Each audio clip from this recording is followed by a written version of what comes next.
जय गुरु जी, शुक्राना गुरु जी, हर पल हर सांस का शुक्राना गुरु जी। गुरुर ब्रह्मा गुरुर्विष्णु गुरुर्देवो महेश्वरा, गुरु साक्षात परब्रह्म तस्मै श्री गुरुवे नमः। जय गुरु जी, शुक्राना गुरु जी और सारी संगत को भी मेरा प्यार भरा जय गुरु जी। संगत जी, आज मैं पढ़ने जा रही हूँ पार्ट 20। तो आज 20 पार्ट पढ़ने से पहले मैं आपसे फिर से निवेदन करती हूँ कि अगर आप इस वीडियो को पहली बार देख रहे हैं तो आप इस चैनल को जरूर सब्सक्राइब कीजिए और पिछले जितने भी 1 2 3 4 5 6 7 8 9 10 11 12 13 14 15 16 17 18 19 पार्ट आपके छूट गए हैं तो उनको भी आप अवश्य ही सुनिएगा, ठीक है। तो आज हम पढ़ने जा रहे हैं पार्ट 20। तो इसमें आपको मैं एक चीज कहना चाहती हूँ कि जैसे इसको सुनना है दिव्य आभा को, तो आप इसमें जो स्वरूप नजर आ रहा है आपको दरबार में, तो इसमें आप अपना फुल ध्यान लगाइएगा, पूरा कंसंट्रेट करिएगा। मैं अपनी यूट्यूब फैमिली जितने भी लोग हैं जिन्होंने चैनल को सब्सक्राइब किया है, वीडियो लाइक कर रहे हैं, शेयर कर रहे हैं और कमेंट में गुरु जी का शुक्राना कर रहे हैं, उन सभी के लिए गुरु जी ब्लेसिंग कल्याण कित्ता की पूरी फैमिली के लिए मैं गुरु जी से अरदास करती हूँ कि गुरु जी हम सब के सभी कष्ट दूर करना है ना। तो कष्ट क्या होते हैं संगत जी? हमारे जीवन के कष्ट हैं दरिद्रता, रोग, दुख तथा शत्रु जनित पीड़ा। ये 4 कष्ट ऐसे हैं जो हमें जीने नहीं देते और यही तो हैं जो हमारी रोजमर्रा की लाइफ में हमें बहुत ज्यादा परेशान कर देते हैं। तो 95% कष्ट जो है गुरुजी हमारे काट देते हैं, है ना। तो 95% हमारे कष्ट गुरुजी काट देते हैं। तो हमें करना क्या होता है? ज्यादा से ज्यादा गुरुजी का ध्यान, है ना। जब हम उनका ध्यान करेंगे तब वो हमारा ध्यान करेंगे। तो आपको इसमें थोड़ा ध्यान लगाना है और इस दिव्य आभा को पूरा सुनना है। इसमें जितनी भी ओल्ड संगत है, गुरुजी के टाइम की जितनी भी पुरानी संगत है, सबके सत्संग इसमें ज्यादा लोगों ने, जितने लोगों ने इसमें शेयर कर रखे हैं उन लोगों के सत्संग इसमें है और इन्हें मैं पार्ट वाइज पढ़ रही हूँ। तो संगत जी, ये जो हमारे 4 प्रकार के कष्ट होते हैं, अब हमें ये तो नहीं पता ना कि हमारा बैगेज कितना बड़ा है, सारा कर्मों का खेल है, हम प्रारब्ध में क्या क्या करे हैं हमें किसी को नहीं पता।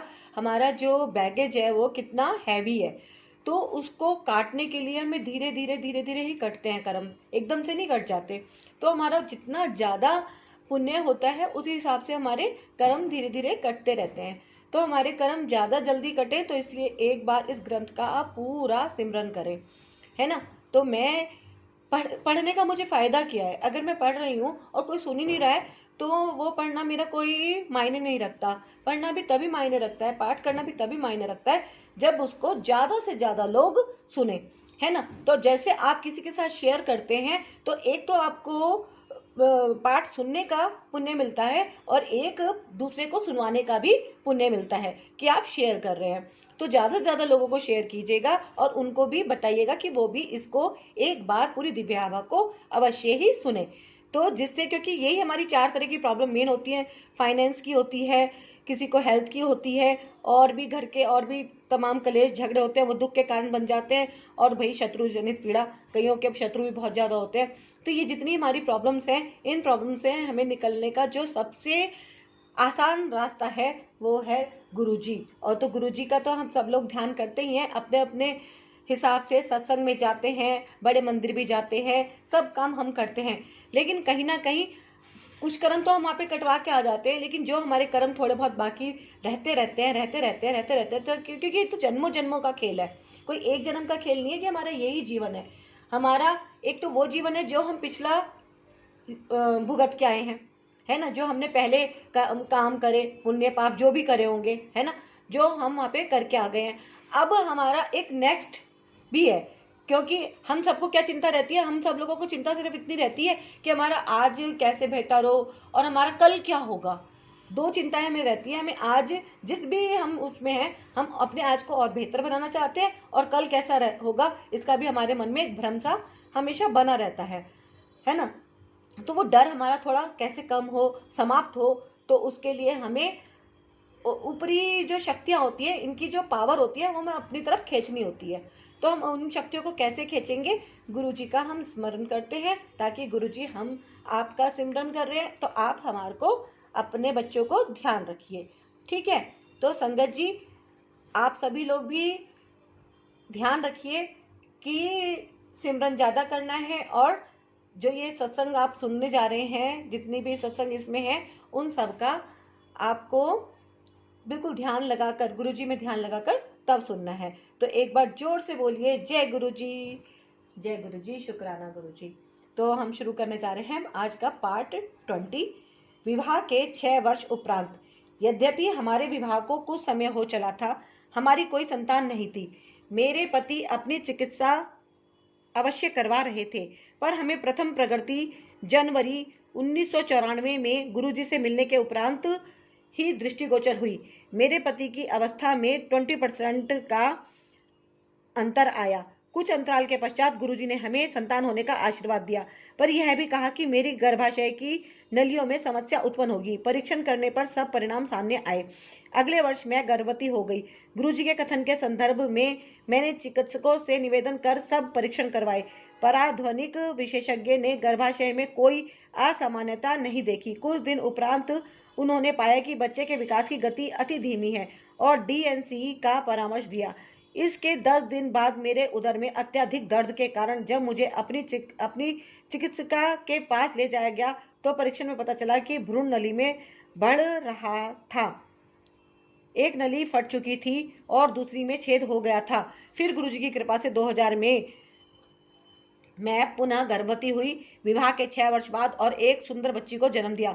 मेरी पीड़ा प्रातः 5 बजे आरंभ हुई और अपराह तक पूर्ण पीड़ा में होने पर भी बच्ची सीधी नहीं हुई थी। एक शल्य क्रिया करवाने की परिस्थिति उत्पन्न हो गई थी। यह भी पता लगा कि गर्भनाल रज्जु शिशु के गले में फंसा हुआ था।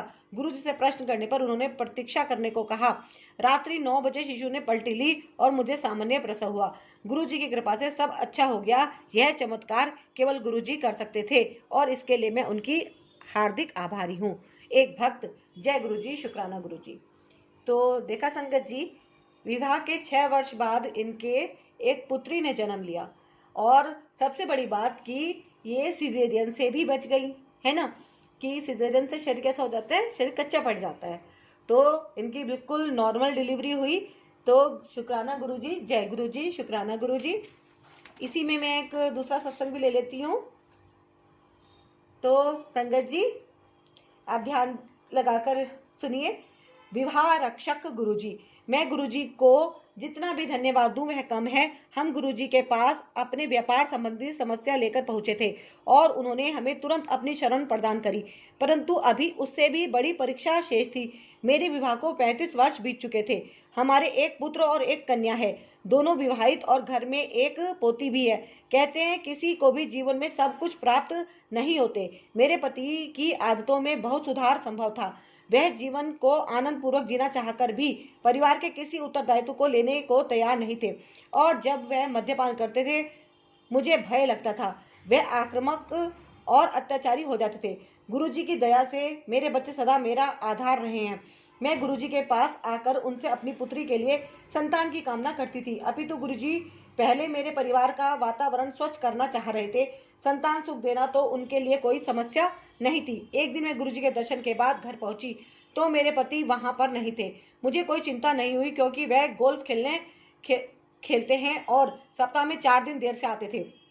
62 वर्ष की आयु में भी उन्हें अपने मित्रों के साथ मद्यपान कर भोजन करने की आदत थी। मैंने क्रोध और प्रेम के दोनों मार्ग अपना कर देख लिए थे, पर कभी सफलता हाथ नहीं लगी थी। मैं कभी उनका विरोध नहीं कर सकी, क्योंकि फिर वह अपना हाथ उठाने लगते थे। मुझे अत्यंत भय लगता था। अक्सर रात को उनके घर में प्रवेश करते समय किसी भी हंगामे की आशंका से मैं सोने का बहाना करती थी। उस रात मैंने अपने सिरहाने की बत्ती बंद करी ही होगी कि मुझे गुरुजी की आवाज का आभास हुआ। जैसे उन्होंने कहा कि मालूम करो तुम्हारे पति कहाँ हैं। मैंने पुनः बत्ती जलाकर उनसे अपने मोबाइल पर संपर्क स्थापित करने का प्रयास किया। गुरुजी की दया से उनका मोबाइल काम कर रहा था और मैंने उनको एक स्त्री से बात करते हुए सुना। मेरे पति एक और स्त्री के साथ थे। ऐसा लगा कि वह उनकी प्रेमिका थी। मैं स्तब्ध रह गई। मुझे पता था कि जब वह युवा थे वह लड़कियों के साथ घूमा करते थे। जब भी मैंने आशंका जताई थी उन्होंने कहा कि एड्स के कारण वे ऐसा करने की सोच भी नहीं सकते। चूंकि मेरे पति अपने स्वास्थ्य का विशेष ध्यान रखते थे और इतने आत्मविश्वास के साथ बोलते थे कि मुझे उन पर कभी शंका नहीं हुई। अतः इस प्रेम संबंध से मुझे बहुत आघात पहुंचा। मैंने अपने बुद्धि पर नियंत्रण रखते हुए अपनी पुत्रवधू को भी फोन पर हो रही बात सुनवाई। मुझे पता था कि इसमें प्रमाण की आवश्यकता होगी, अन्यथा वह मुझ पर अत्याचार करेंगे। मेरा बेटा उस समय दिल्ली से बाहर था। गुरुजी, मैं क्षमा प्रार्थी हूँ कि उस दिन उनके वापस आने पर मैंने उनको मारा और घर से निकाल दिया। वे नशे में इतने धुत थे कि उन्हें पता ही नहीं लगा कि क्या हो रहा है। उन्हें 10 दिन तक घर से बाहर रखा गया। बीच बीच में वह आकर क्षमा मांगते रहे। उनमें अभूतपूर्व अहंकार रहा है और कभी शर्मिंदगी प्रकट नहीं करते थे। इस घटना के 2 माह उपरांत उनमें बहुत परिवर्तन दिखाई दिया। मुझे 35 वर्ष तक कष्ट देने के बाद वह भले मानुस हो गए। आज वह मुझसे, अपने बच्चों और पौत्री से अति प्रेम करते हैं। यदि आजकल वह कभी नशा करते भी हैं तो बहुत रोकर क्षमा याचना करते हुए कहते हैं कि वे अच्छे इंसान हैं और उन्होंने मुझे बहुत कष्ट दिए हैं। गुरुजी की कृपा से मैं सब कुछ भूल गई हूँ। मेरे पति और मेरा आगाढ़ प्रेम नव विवाहित दंपत्ति सा है। गुरुजी, उन सब कष्ट सहने वाली महिलाओं को अपनी कृपा से धन्य करें।